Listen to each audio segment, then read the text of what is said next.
You know what's everywhere right now? Therapy speak. Boundaries as a brand. I need to protect my peace on a throw pillow. Trauma dumps on first dates. Entire podcasts dedicated to processing feelings about your feelings. We built a whole culture around naming what hurts. And then there's this other group, the ones who never learned that language.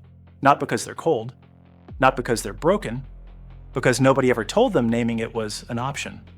Millennials. Born between 1981 and 1996, and here's what nobody says out loud. This generation was handed a specific promise, a guaranteed elevator to the middle class.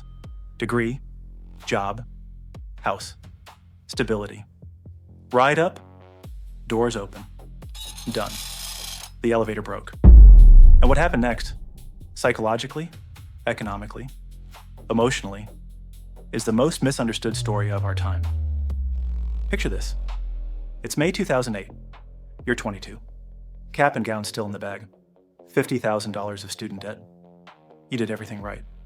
The degree, the internships, the networking events where you ate warm brie and pretended to enjoy small talk with strangers in lanyards. You step toward the elevator. The entire economy collapses underneath you. Not a slowdown, not a correction. 8 million jobs gone in 18 months. Banks failing. The housing market in freefall. The same government that called your loans an investment in your future is now writing trillion-dollar checks to the institutions that caused the crash. The elevator doors don't open, and you're standing there, degree in hand, dead around your neck, staring at an out-of-order sign that nobody thought to put up before you bought the ticket. But here's the part that made the wound deeper. Millennials were the first generation raised on a specific lie, not a cruel lie, a well-intentioned one. You are special. You can be anything. Every drawing goes on the refrigerator. Every kid gets a trophy. Your feelings matter. Your dreams are valid. You are the most important person in any room you enter. Parents who grew up harsh wanted something different for their kids, so they built childhoods around affirmation, around protection, around the belief that self-esteem was the foundation of everything. And then those kids walked into the real world, where the job listing said entry level, but required 5 years experience, where being special meant nothing if you couldn't make rent, where the elevator that was supposed to be waiting, the one every authority figure promised was there, was out of service with no repair date posted. The psychological whiplash was brutal. 20 years of you matter enormously. Then a decade of being treated like you're completely replaceable. Psychologists call it expectation dissonance. Millennials call it their entire adult life, and they couldn't even be angry about it cleanly because the explanation was right there. You're lazy. You're entitled. You want participation trophies. Stop buying avocado toast and you'll afford a house.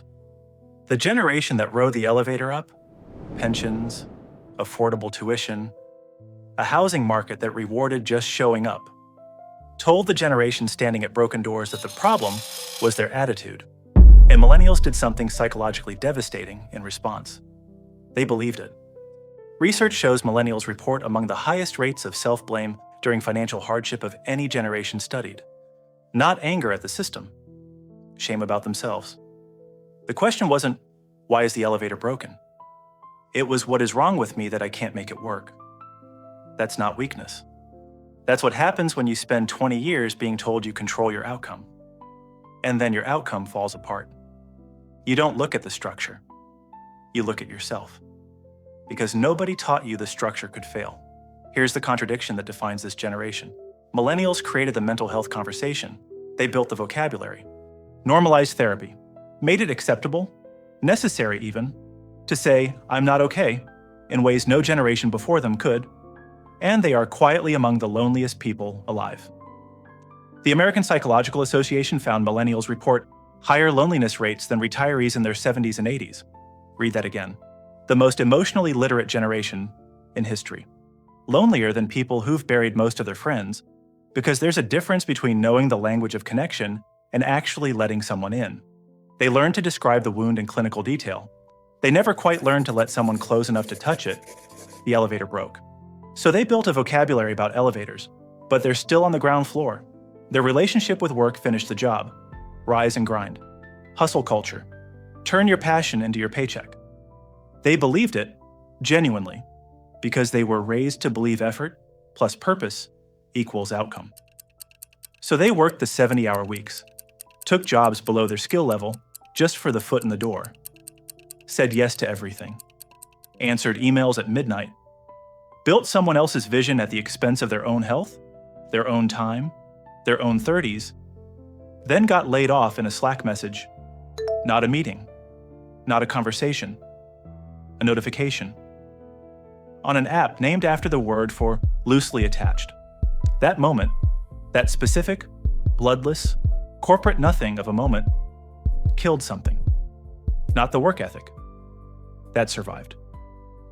What died was the belief that the elevator was ever going to show up.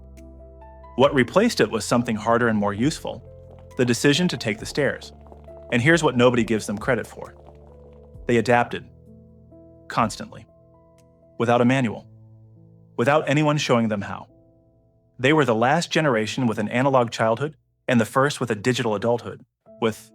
They had to learn two completely different operating systems for being human and translate between them in real time while in debt, while the economy was on fire.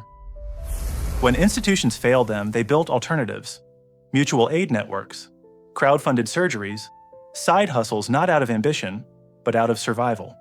Community where the system left gaps. They didn't wait to be saved. They took the stairs.